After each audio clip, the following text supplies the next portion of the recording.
그때 천국은 마치 등을 들고 신랑을 맞으러 나간 10처녀와 같다 하리니 그 중에 5은 미련하고 5은 슬기 있는 자라. 미련한 자들은 등을 가지되 기름을 가지지 아니하고 슬기 있는 자들은 그릇에 기름을 담아 등과 함께 가져갔더니 신랑이 더디 오므로 다 졸며 잘세. 밤중에 소리가 나되 보라 신랑이로다 맞으러 나오라 하매 이에 그 처녀들이 다 일어나 등을 준비할세. 미련한 자들이 슬기 있는 자들에게 이르되 우리 등불이 꺼져가니 너희 기름을 좀 나눠달라 하거늘 슬기 있는 자들이 대답하여 이르되 우리와 너희가 쓰기에 다 부족할까 하노니 차라리 파는 자들에게 가서 너희 쓸 것을 사라 하니 그들이 사러 간 사이에 신랑이 오므로 준비하였던 자들은 함께 혼인잔치에 들어가고 문은 닫힌지라. 그 후에 남은 처녀들이 와서 이르되 주여 주여 우리에게 열어주소서. 대답하여 이르되 진실로 너희에게 이르노니 내가 너희를 알지 못하노라 하였느니라. 그런즉 깨어 있으라. 너희는 그 날과 그때를 알지 못하느니라. 사랑하는 성도 여러분, 평화의 인사를 여러분에게 드립니다. 한 주간 잘 지내셨는지요? 우리 모두는 살아온 시간의 길이가 다릅니다. 노년의 시간은 좀 더 길고 청소년, 청년, 그 장년 그 시간은 좀 짧겠죠. 우리는 시간 안에서 살아가고 있습니다. 하루, 이틀, 일주일, 한 달, 1년 모두가 똑같은 시간을 살고 있습니다. 그러나 그 시간을 어떻게 지냈는지, 그 시간 안에서 무엇을 했는지는 우리 모두가 다 다를 것입니다. 여러분은 혹 무언가 어떤 때를 기다려 본 적이 있습니까? 간절하게 그 시간을 기다렸던 기억이 있습니까? 아니면 혹 지금이 그런 때입니까? 저는 대학 가는 시간을 기다렸던 것 같습니다. 어머니께서 제가 고등학교 때 뭐 여자친구를 사귄다든지 아니면 뭐 여행을 간다든지 뭐 이런 계획을 말씀을 드리면 대학 가서 해라. 대학 가서 해라. 이렇게 말씀을 하셨었어요. 그래서 대학을 가면 일단 모든 일이 다 이루어질 것이라고 생각을 했고 또 대학을 가면 제가 집을 떠나서 자유롭게 살 수 있겠다. 이런 생각이 들어서 대학 가는 시간을 기다렸습니다. 대학이 확정되고 난 후에 그 기다림은 또 군대에서의 기다림이었습니다. 제대를 기다리는 거였죠. 제가 지금까지 살면서 날짜를 헤아리면서 기다렸던 시간은 아마 군대가 유일하지 않을까, 제대가 유일하지 않을까 이런 생각도 하게 됩니다. 그리고 이제 아내를 만나게 되면서 아내와 결혼식하는 그 순간을 기다렸습니다. 저희가 결혼하던 때는 이제 9월인데요. 여름에 여름 행사들을 다 마치고 나서 9월에 하는 결혼, 그 시간을 기다렸던 시간이 참 기억이 납니다. 그리고 새 아이가 태어나던 순간은 그 기분 좋은 기다림의 순간이었죠. 그리고 제 인생에서 지금까지 제 인생에서 기다림의 순간은 또 한오버 한민교회의 청빙에 응하고 그 결과를 기다리는 시간이었습니다. 시차가 있었기 때문에 한국에서 제가 이 결과를 기다리는 그 시간은 좀 늦은 밤이었습니다. 저랑 친한 친구 목사들이, 목사 친구들이 모여서 함께 있으면서 그 결과를 기다려줬던 그것이 기억이 납니다. 지금까지 제가 살면서 기다렸던 순간들, 철이 들고 나서 어떤 판단을 했을 때 기다리는 순간들을 헤아려 보니까 몇 순간 되지 않더라는 거죠. 그렇게 많은 시간들이 아니었습니다. 물론 자잘하게 그 순간 어떤 결과와 과정들을 기다리는 삶이 있었지만 머리에, 마음에 크게 남는 순간들이 없었다라는 것입니다. 그리고 이 시간들 한번 헤아려 보니 시간이 지나면 저절로 결정되어지는 일과 시간이 지난다고 해도 저절로 결정되는 것이 아니라 어떤 결과를 기다려야 하는 순간으로 기다림의 순간들이 분리되더라는 것이었습니다. 예를 들어 대학 입시나 청빙의 결과를 기다리는 시간이 지나면 자연스러워지는 것이 아니라 결정이 필요한 것들이었습니다. 그리고 뭐 결혼이라든지 군대 제대 같은 것들은 결정이 되어진 것을 기다리는 것이었어요. 그렇기 때문에 이때는 시간이 지나가기만 하면 되는 것들이었습니다. 여러분은 어떠십니까? 우리는 앞으로 기다려야 하고 만나야 하는 시간들이 있습니다. 아마도 저는 참 많은 일들을 만나게 될 것이고 많은 일들을 해결하면서 살아가야 할 것입니다. 그리고 그 시간들이 다 지나간 후에 최종적으로 기다리는 시간이 있습니다. 그 시간은 하나님 우편에 계신 예수님께서 마련하신 그 자리에 들어가기 전에 서는 판단의 자리, 심판의 자리가 될 것입니다. 고린도전서 3장 13절 이렇게 이야기합니다. 각 사람의 공적이 나타날 터인데 그날이 공적을 밝히리니 이는 불로 나타내고 그 불이 각 사람의 공적이 어떠한 것을 시험할 것임이라. 아멘. 우리는 심판의 자리, 판단의 자리에 서게 됩니다. 그것은 우리 모두의 시간이고 우리 모두의 자리입니다. 예수님께서 약속하신 하늘의 소망, 예수님 우편에, 하나님 우편에 들어가는 그 자리, 말씀을 듣고 행하는 사람들이 빛과 소금으로 드러나는 삶으로 살아간 사람들이 들어가는 그 자리, 하늘의 소망이 가슴에 있는 사람들이 살아가는 삶일 때 할 수 있는 일들입니다. 하늘의 소망의 자리는 지금 여기에서부터 시작되기 때문입니다.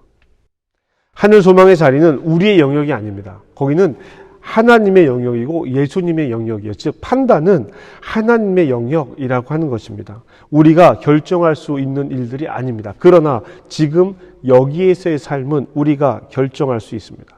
우리가 판단할 수 있습니다. 그래서 예수님은 이 땅에서 제자들과 주변 사람들에게 말씀하실 때 하늘의 소망에 대해서 더 말씀하신 것이 아니라 이 땅에서 살아가는 삶에 대해서 더 구체적으로 말씀하셨던 것입니다. 예수님께서 약속하신 성령도 하늘나라를 위함이 아니라 이 땅에서 지금 여기에 있는 우리들의 삶을 곁에서 도우시는 보혜사 성령이라고 하는 것이죠. 일상의 삶 속에서 천국을 준비하는 삶을 도우시는 분이 성령님이신 것입니다. 그리고 그 일상이, 우리의 일상이 하나님 나라로 연결되어져 있는 것입니다. 그래서 우리의 일상과 하나님의 나라는 따로 떼어 생각할 수 없는 것이죠. 마태복음에서 예수님께서 천국을 가르치실 때 지금 여기에 대한 이야기로 설명을 하시는 이유가 바로 그것입니다. 오늘 우리가 함께 읽은 본문 마태복음 25장에 기록된 열 처녀의 비유도 그렇습니다. 열 처녀의 이야기는 구체적인 상황이 있습니다. 어떤 상황이에요? 신랑을 기다리는 상황입니다. 그 열 처녀라고 하는 구체적인 인물이 등장을 합니다. 잔치자리를 열고 초대하는 이야기도 있지만 이 비유는 열 처녀가 등장하고 구체적으로 신랑을 기다리는 상황이 주어집니다. 그리고 이 일은 결혼식을 아는 사람들이라면 누구나 이해할 수 있는 그런 이야기입니다. 1절입니다. 그때에 천국은 마치 등을 들고 신랑을 맞으러 나간 열 처녀와 같다 하리니. 아멘. 열 처녀에게 분명한 역할이 주어졌죠. 열 처녀의 역할은 무엇이었습니까? 신랑을 기다리는 것일까요? 신랑이 도착하면 결혼식이 시작이 됩니다. 그러면 이때 결혼식이 시작이 되면 열 처녀가 신부의 들러리가 되는 것입니다. 결혼식의 들러리로서 참여하게 되는 것입니다. 그러니까 이 열 처녀의 일은, 역할은 신랑을 기다리는 것이 아닙니다. 신랑을 기다리는 것이 아니라 신랑이 도착해서 결혼식이 시작될 때 신부 곁에서 결혼식을 참여하는 것이 이 여인들의 역할입니다. 결혼식이 시작하는 때가 신랑이 도착하는 그 순간인 것 뿐이지 이들의 역할은 신랑을 기다리는 것이 아니라는 겁니다. 신랑이 예상한 시간에 도착하지 않을 수도 있었습니다. 10명이 기다리고 있는데 그 중에 5명의 태도가 달랐죠. 2절입니다. 그 중에 5은 미련하고 5은 슬기 있는 자라. 5명은 어리석고 미련하고 5명은 슬기가 있습니다. 있는 그대로 읽으면 됩니다. 미련하고 슬기 있는 사람이 5명씩 있습니다. 그러면 무엇 때문에 이들이 미련하고 무엇 때문에 이들이 슬기로운 사람이었을까요? 3절과 4절입니다. 미련한 자들은 등을 가지되 기름을 가지지 아니하고 슬기 있는 자들은 그릇에 기름을 담아 등과 함께 가져갔더니. 아멘. 두 그룹의 차이는요, 등을 가지고 있는가, 등을 가지고 있지 않는가라는 것이 아닙니다. 두 그룹이 나눠질 수 있는 것은 등을 가지고 있느냐의 여부가 아니라 4절에서 드러나는 거예요. 미련한 자들은 등은 가지고 있지만 기름을 더 가지고 있지 않았습니다. 슬기로운 사람들은 그릇에 기름을 담아 등과 함께 가지고 있었다라는 거예요. 여분의 것을 더 준비하고 있는 것입니다. 그래서 미련한 사람에게는 아예 기회 자체가 없었던 것이 아닙니다. 기회는 있었다란 말이죠. 5절입니다. 신랑이 더디 오므로 다 졸며 잘세. 아멘. 신랑이 더디 옵니다. 이때 잤으면 안 되는 거예요. 이때 준비했어야죠.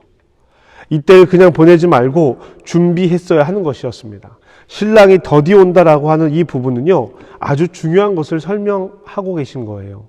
재림하는 예수님께서 더디 오실 수 있다, 더디 오시고 있다라는 것을 설명하고 있는 것입니다. 열처녀 비유 앞에 24장 말씀에 보면 예수님의 재림과 재림의 불예측성에 대해서 설명하고 있습니다. 마태복음 24장 44절은 이렇게 이야기합니다. 이러므로 너희도 준비하고 있으라. 생각하지 않은 때에 인자가 오리라. 아멘. 예수님께서 다시 오실 것인데 그때는 아무도 알 수 없는 것이 이 앞선 이야기예요. 신랑이 더디 오는 것은 아직 이들에게 더 많은 기회를 주기 위해서라는 것입니다. 그러나 신랑이 더디 오는 것을 알면서도 잠든 사람들이 있었다라는 거예요. 신랑이 늦어서 잠든 것이 문제가 아닙니다. 슬기로운 다섯 처녀도 잠이 들었단 말이에요.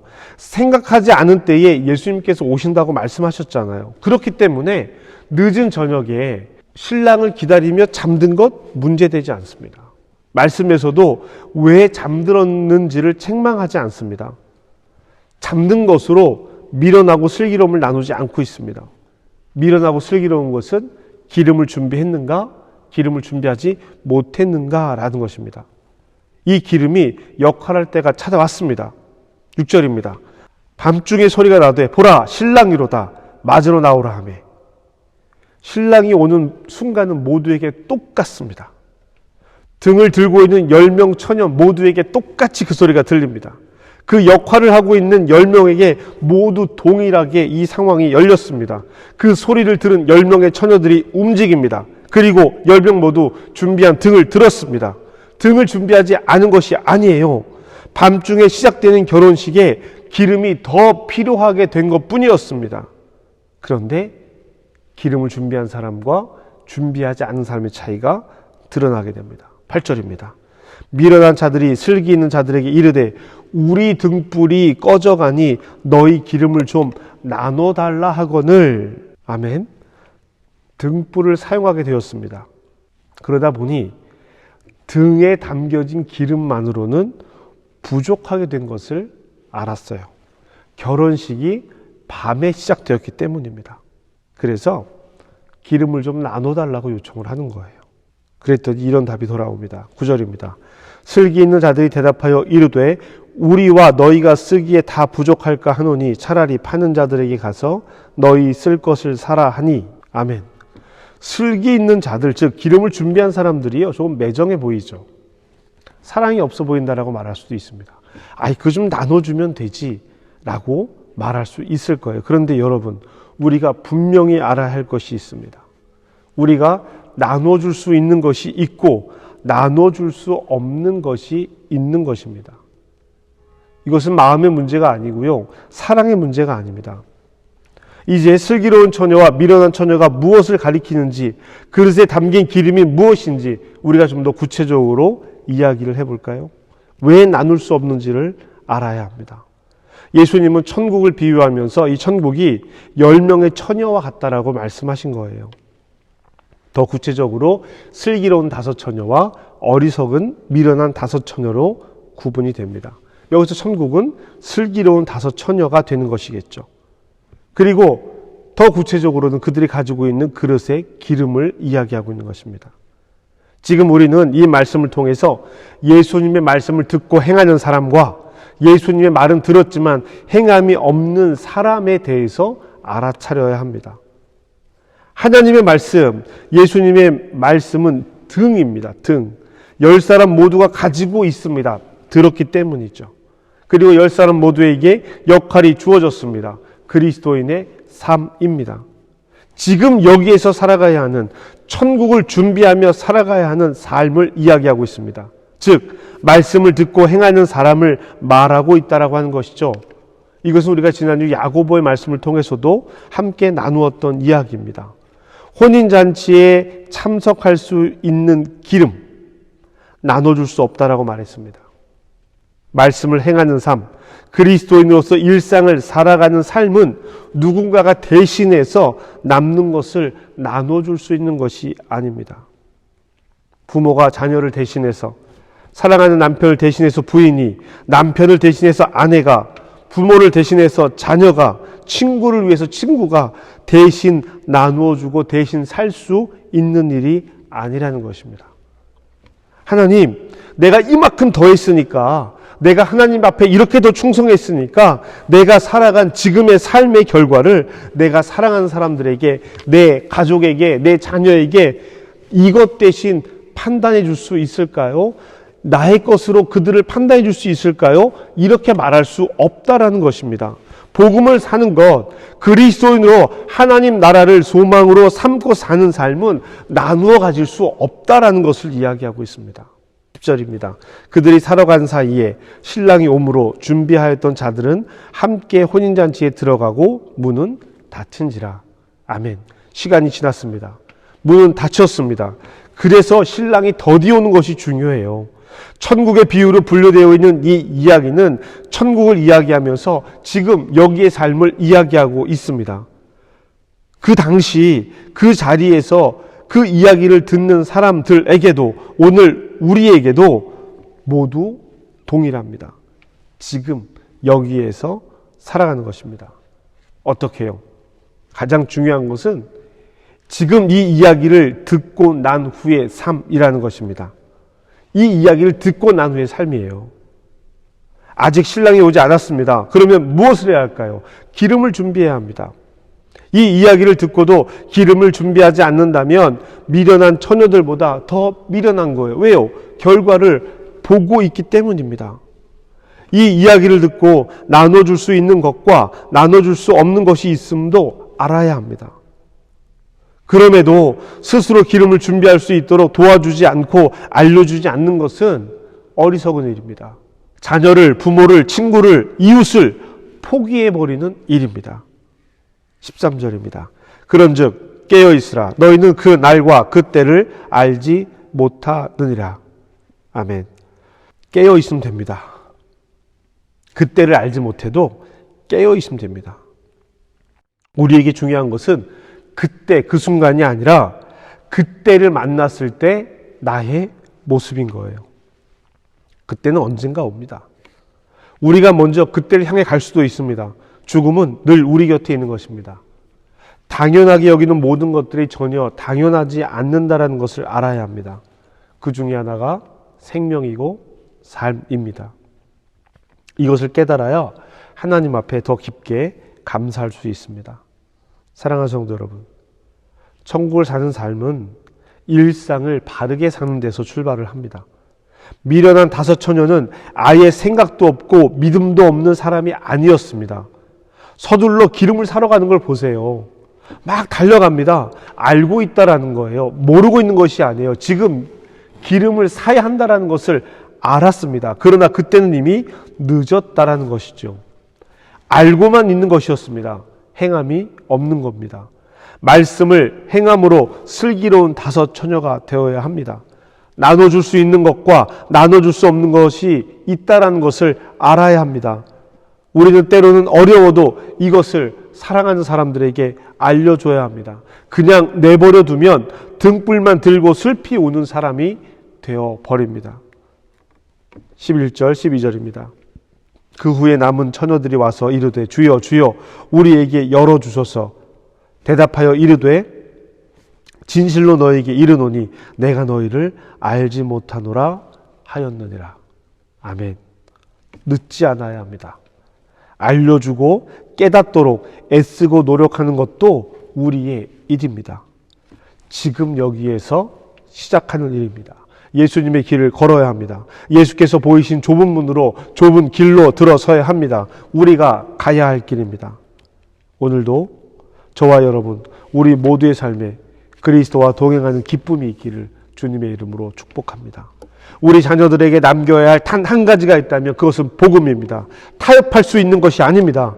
우리 교회가 존재하는 이유도 복음 때문입니다. 단 한 가지 가치가 교회에 남아야 한다면 그것은 복음입니다.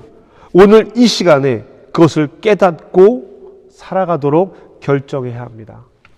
미련한 처녀의 이야기, 슬기로운 처녀의 이야기를 들었잖아요.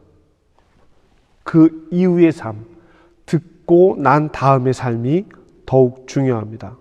그 삶이 우리의 삶이 되기를 주님의 이름으로 축복합니다. 깨닫고 결단하시는 저와 여러분 되기를 주님의 이름으로 부탁드립니다. 성도 여러분, 우리 함께 결단의 기도를 드립시다. 오늘 천국을 준비하는 삶을 함께 나누었습니다. 말씀을 듣고 행하는 것에 대해서 지난주에서 또 다시 말씀을 드립니다. 생명의 말씀을 들으셨습니다. 그릇된 힘에 휘둘리는 것이 아니라 참된 힘으로 이겨나가야 할 것입니다. 함께 결단하며 기도하시겠습니다.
하나님, 우리가 등을 준비했습니다. 신랑을 맞이하러 문 앞에 서 있습니다. 그런데 주님, 우리가 그릇에 기름을 준비하지 못한 어리석은 사람이 되지 않게 하시옵소서. 오늘 이 시간 우리가 그리스도인 된 우리가, 말씀을 들은 우리가 말씀 앞에서 지금 여기에 수행하며 살아갈 수 있도록 도와주시옵소서. 나눠줄 수 없는 것이 있음을 알게 하시고 함께 준비하게 하시옵소서. 천국을 준비하며 오늘을 기쁨으로 살게 하시옵소서. 예수님의 이름으로 기도합니다. 아멘.